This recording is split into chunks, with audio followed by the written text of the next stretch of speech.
because you are in relation with the world. And that's when you are present. And also when you are centered, you experience being centered really here and now. You brought all your energy back to yourself. And so when you are in this now, and actually in the here, then you can feel. And also, while being centered, maybe you have felt some more things in your body and felt feelings in your body. The thing is, sometimes there are these what we call emotions that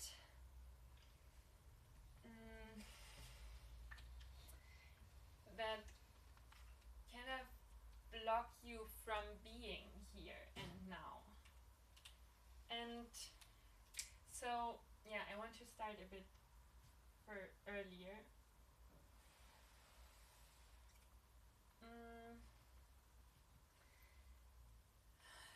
So, let's assume you are a child. And what I did this morning, I broke a glass that I wanted to use in the kitchen. So, there might be this situation, and this glass is falling down, it's breaking, and I see that, I feel fear. I feel fear that people are walking barefoot around. I feel fear because I broke it, and now like there is one glass less, and so on. And then we're cleaning up. This feeling goes down again. And yeah, right now actually I feel that's a past, that's done. I'm grateful for the help I got. If I'm especially as a child, like not able to feel that in the moment, and I break this glass, and somehow there is drama around it, or adults are saying that, oh, you did something wrong, and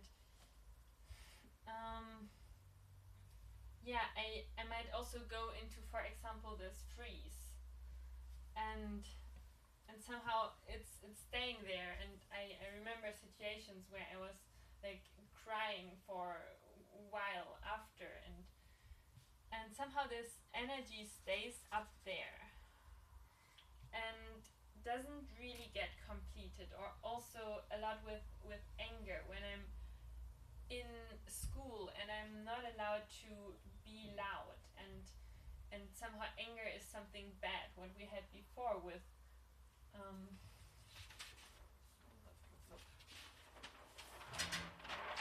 here, it's not okay to feel, then I don't allow myself to feel, and so I keep these feelings that actually want to flow somewhere trapped inside of me, and they just stay in my system, in my body.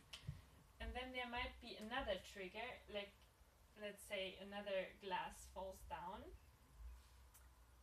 and either I have felt this completely. Also, for example, with sadness, my favorite bird died, and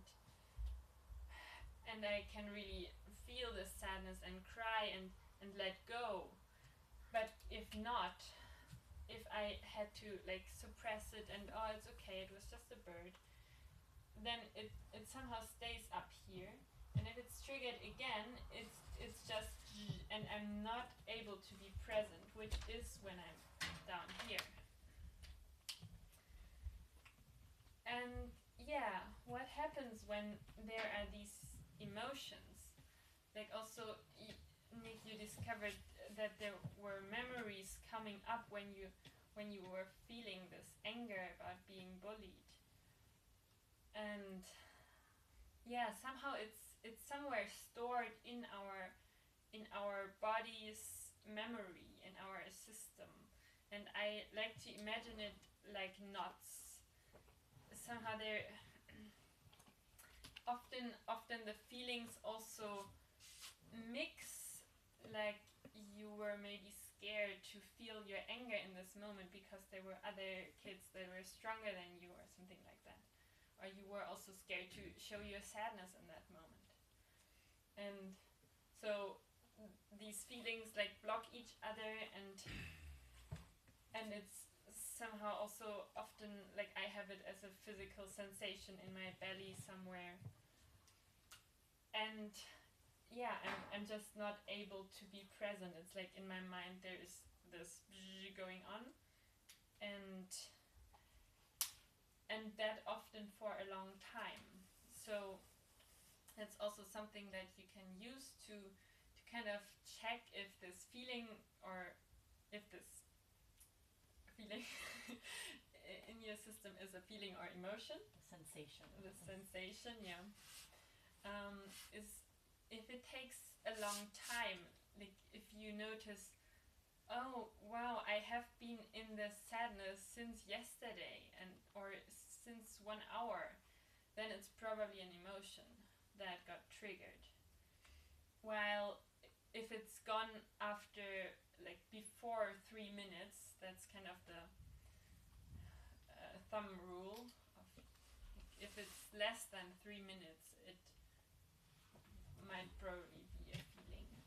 And that would be, I just want to add, so that would be if you are using your feelings consciously to do something. So for some kind of creation, it could be to set a boundary, it could be to clean up. It's like Ursula was feeling fear, and then my guess is you use that fear to navigate and to, you know, maybe tell people, okay, be careful here, and to clean up the glass. And so this, on this side, we have the conscious use of feelings. Like my feelings are energy and information to serve my life.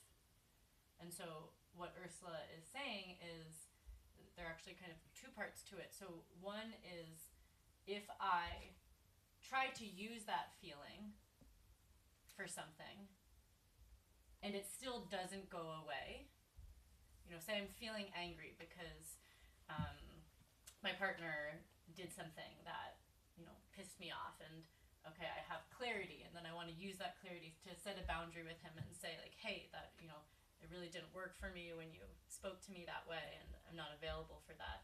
And if I try to use that anger, if I'm using it for this conscious purpose and it's still there, like even after trying to use it, it's still there, then there's probably some emotion attached to it. There's probably this thing from the past. Mm-hmm. And then just one more thing quickly is, if I'm not using my feelings consciously, they are going to become an emotion. So if I don't consciously use my anger, my sadness, my fear for something, then it gets stuck in the body and will resurface. Mm-hmm. Yeah. Can I request a minute of breathing? Yeah, we don't have the bells slowly? down yeah, here. I might have a bell here, but I have to dig it up. Okay. Yeah, thank you. I might do it later. Yeah. Yeah, just I'm gonna just massage my neck.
I also want to say that, like, this kind of thought where that it's not okay to feel, it's reinforcing this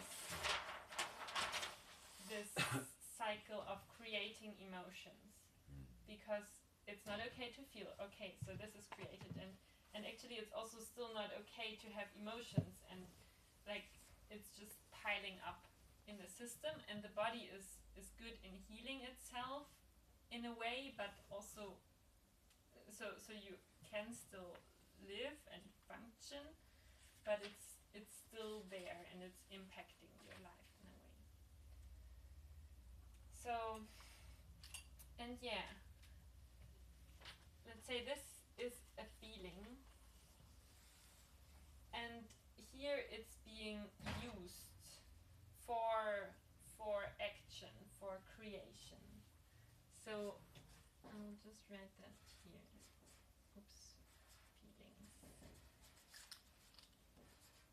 are for action or creation. For you to use in your life. And emotions are really amazing they are coming up again and again with each trigger, and they are reminding you that they are still there. So they are there to be healed at one point when, for example, if they are emotions that are coming from childhood, then maybe at one point when you're grown up, you will have the capacity to take care of them. So they are there to be healed at one point.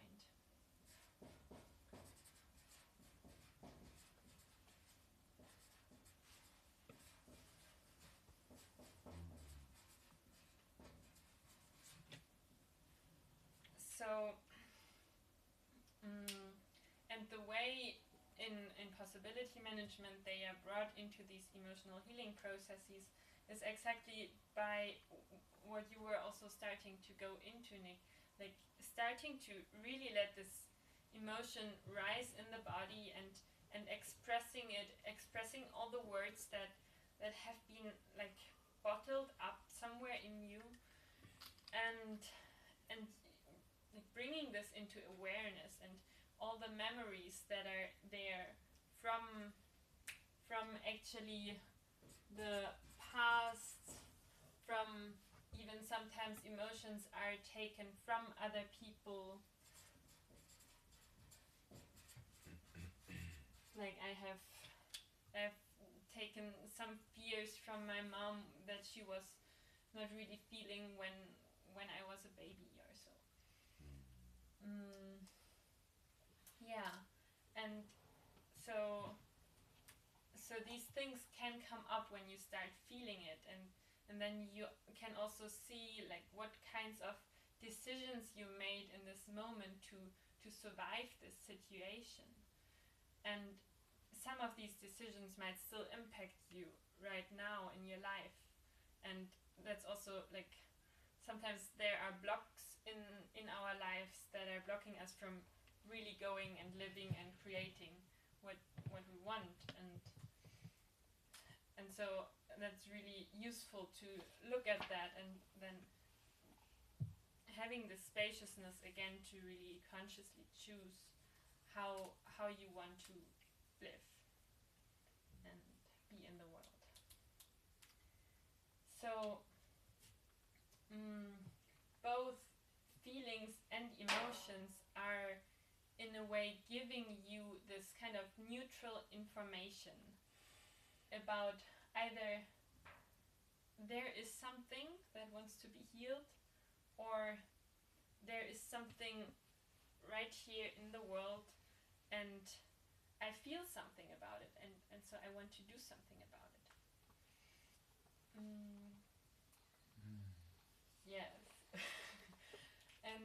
and one more thing is, like with feelings and emotions, I like to to see it as this kind of circle. So there's this trigger again, and if you have the spaciousness to feel, Maybe pause for a moment, and I want to just hear kind of how it's landing with people, any reflections, if it's resonating, and then I love this thing that you're about to go into. I just want to make some space to kind of check in with the room.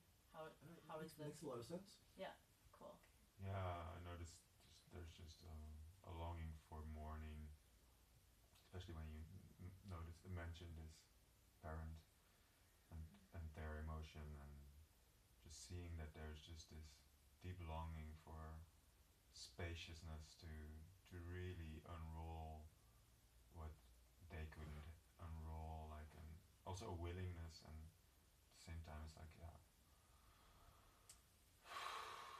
just this yeah, I noticed that I'm sort of connecting to that, and then the information is just trickling in, kind of like with some.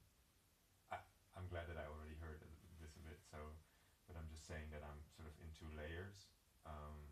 One maybe more connected to emotion, and one more to sort of the intake of information. Just want to be known for that. yeah, thank you. So you're in a way noticing how there is a layer of information, of emotion there, and a part of you is like in that and cannot really be here, maybe. Yeah. So yeah, a part is sort of reserved some space, like it's asking for some space in me right now, and it doesn't feel like an urgent. It feels like it's a slow unfolding that is already that is started here and during the time here, and it's just unfolding. It doesn't need like right now something extra, but it's just I just want to be. Yeah, I want to let you know that I'm with that. So. Thank you. And I want to know, like, is Is this it? Yeah, That's is it. This is it? yeah. Also, while you're saying that, do you notice, is there something changing for you in relation to this emotion? Yeah, it's like I have I feel appreciation for its taking space, and I feel a lot of appreciation for you for slowing down with me in it,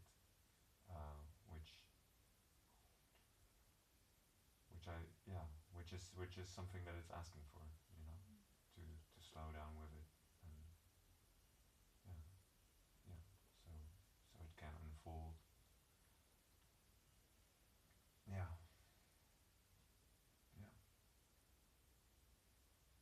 And I notice it in my belly as an opening.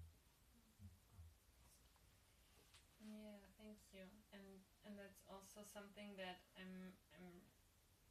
I want to research here and with all of you, like, when there are emotions, can I still somehow be here and as you did now, express it so that it's known, and I can somehow have more spaciousness, maybe set it to the side for another time, which can happen when you, for example, ask for a space or so. Yeah, I really like the or like the sorry, just this little bit that didn't resonate, and I want to sort of give it different words that you said. Setting it aside is like I was thinking just before that I want to set it beside me, sort of like rather than it's not to correct or whatever. It's just to nuance that it can rest alongside me, next to me. Yeah. So as a companion. Yeah. Yeah, and I also see this link to parts work there of like really lovingly putting it to the side rather than pressing it down again. Right. And that's something that came up for me a few times here, that is really important for me, so that space can still flow. Yes. Yeah. Celebrate the care for the flow of the space. and flow also as something of the here and now. It's constantly changing, and only when I'm able to be in this constant change, then I can really feel the feelings. And so with the feelings, it's like when there is a trigger, then it comes up, as I also drew there. It leads into some kind of action, and also this conscious expression of the feeling, like crying, laughing, shouting, and bringing its information and power across somehow to the world where it wants to be expressed. And so then it's completed at one point. It's like my body is back to its original freedom state or flow state, and I'm ready for the next wave of the world being in communication with me. While when I'm not allowed to feel, or also what happens like when there is a shock, for example, and I need to be ready to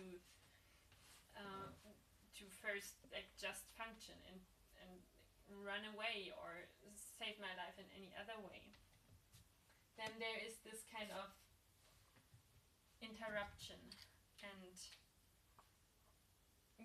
putting somehow, for me it's this kind of bottling up my feelings or freezing or making this kind of knot, and then it can stay like this in this state for a while, and also there might be this mix of different feelings happening. And so then what I also said about this emotional healing process, its purpose is then to again notice this point where it's stuck and bring it back as a completion.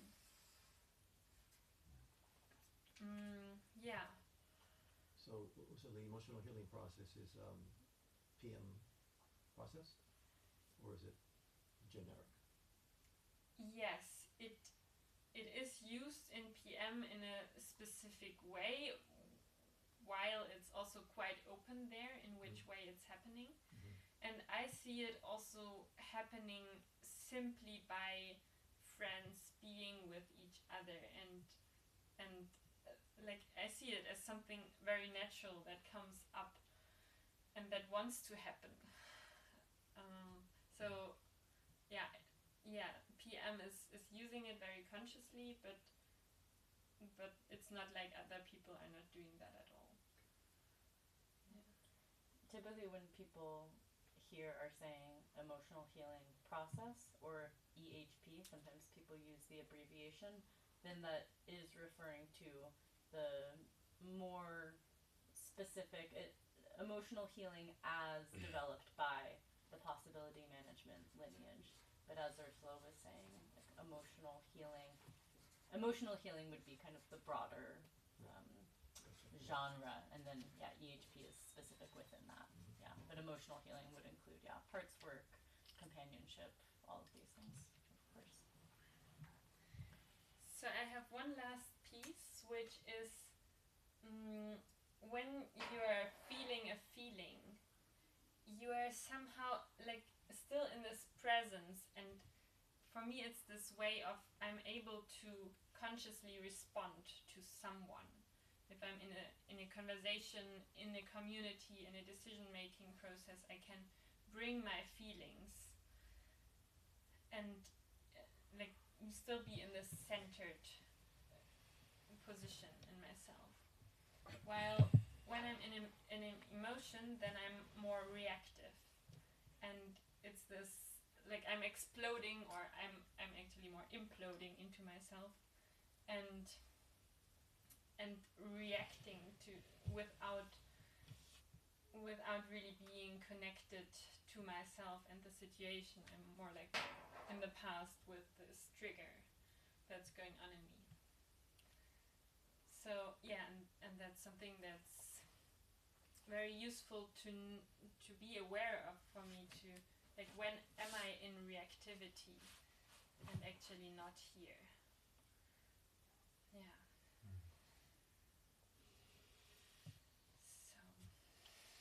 So Woo! Go Ursula. Go.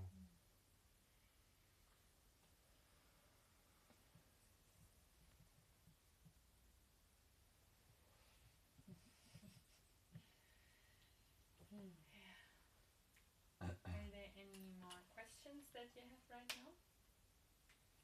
Yes. What is the EHP? Yes. That's a shortcut for emotional healing process. Yeah. And you want to know what happens in an EHP. Yeah, I want to know what is the EHP? How how does Protocol. PM?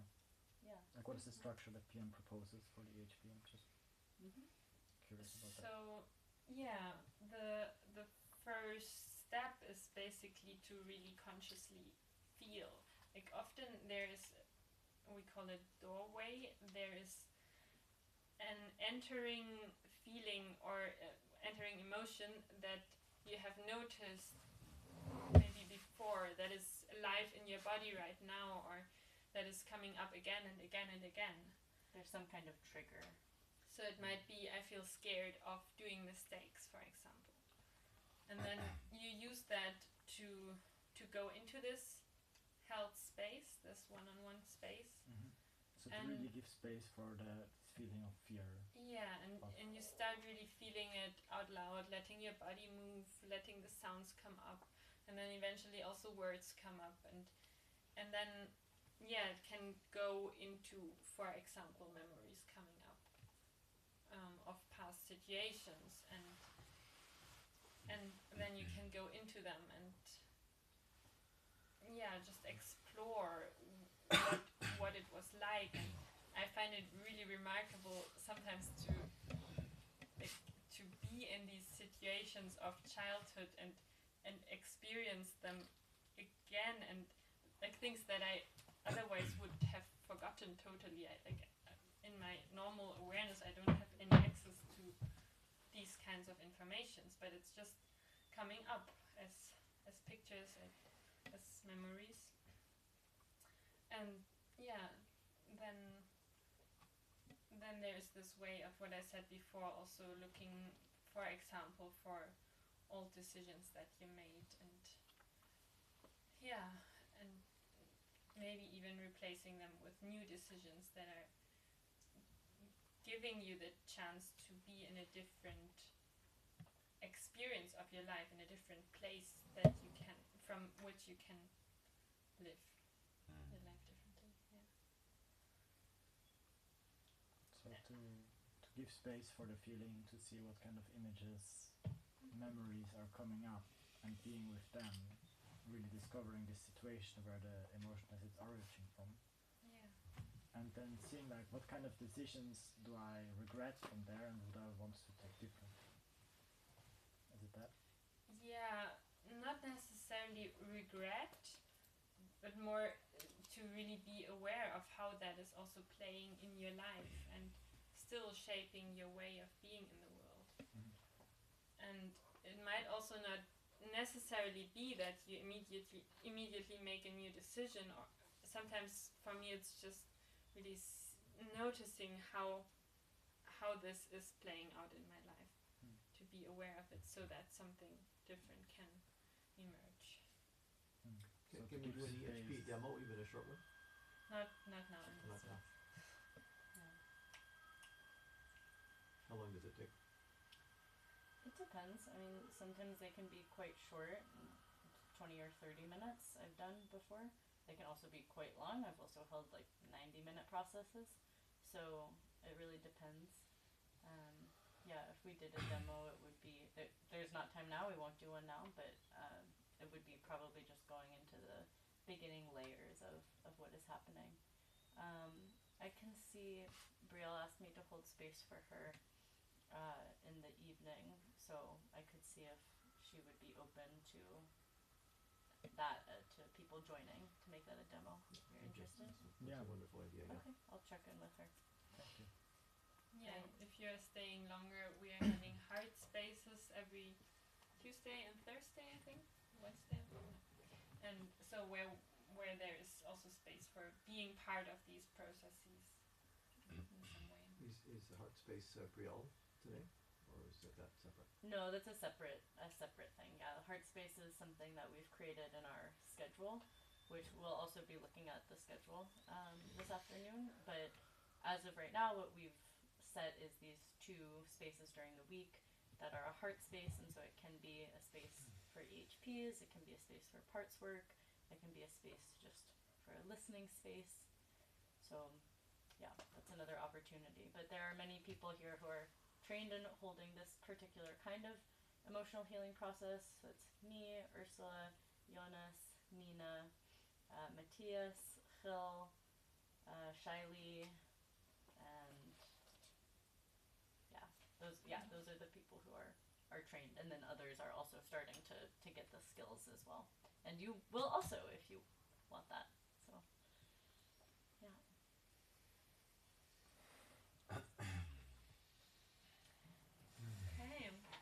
I have one more thing.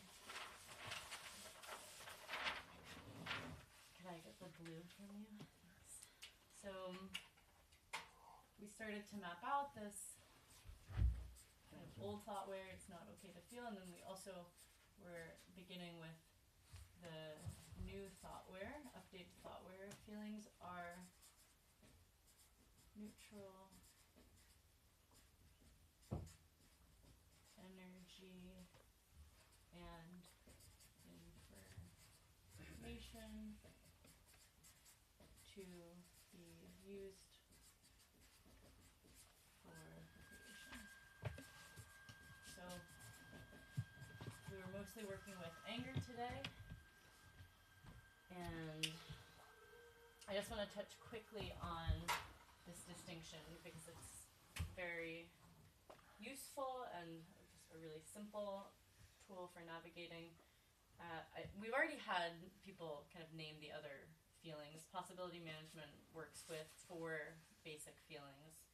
So can I hear them from people? Sadness. Yeah, sadness.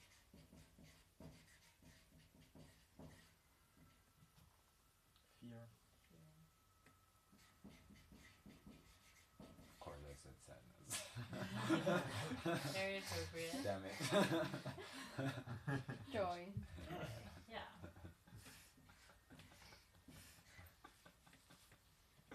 And so, again, you might look at these 4 feelings and think, like, what the heck? There's only one good feeling. That sucks. There's 3 bad feelings. Come on, that's not fair. And so, again, this is part of where this distinction of, okay, none of these are really good or bad. They're just energy and information, and that's it. And often what people think is, okay, joy is kind of the end goal, right? Like that's what I'm optimizing for. I'm trying to get to joy. And so the other part that this distinction kind of turns on its head is actually joy is also a resource. So it's also something to be used.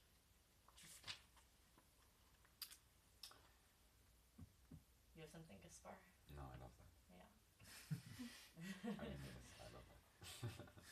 And all of these can be used consciously or unconsciously. So they can be used for creation, or they can be used to stagnate, or to be in reactivity, or to even create violence.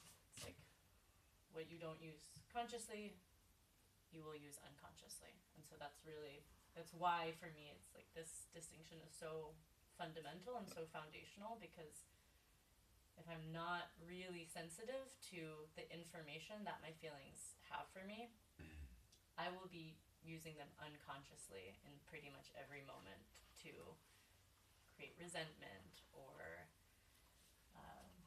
take revenge against someone, or to create my own kind of stagnation inside myself. So, so we're not going to go through all of these right now of what could you use your sadness for, although I think we probably have some ideas already, and your fear and your joy. But really, each of these is like an archetype. So there's this archetype of the guardian for conscious anger. Sadness also has an archetype, which is The poet. yes, the poet, the artist. Fear. Any guesses? Raise your fear a little bit right now.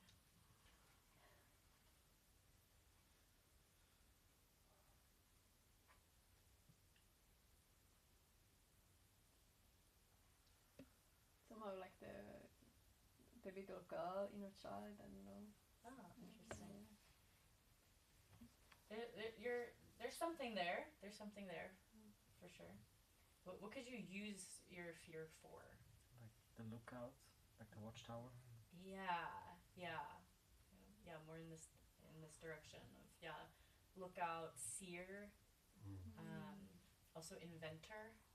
So someone who's really on the edge, like someone who's in the unknown. That's the fear archetype. And Love seer and inventor. yeah. So. Yeah, I hadn't said seer before, but I like that one too. And then joy.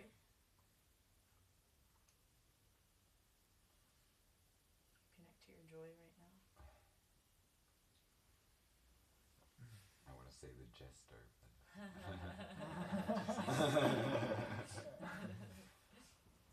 Oh, the dancer.